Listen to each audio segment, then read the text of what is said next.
Hello! If you are new to the world of money, you might have heard terms like capital gains and dividends thrown around. Today, let's focus purely on the dividend.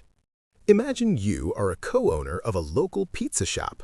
Every few months, the shop takes its extra profit and sends a check directly to you. That cash payment is a dividend. However, the shop owners have a choice to make.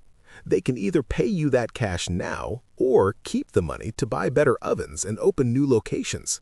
This is important. You shouldn't judge a stock just by the dividend check. Sometimes a company paying a massive dividend is actually in trouble and trying to keep investors happy while the business struggles. On the flip side, companies that pay zero dividends aren't necessarily bad. They might be using all that cash to grow the business's value instead.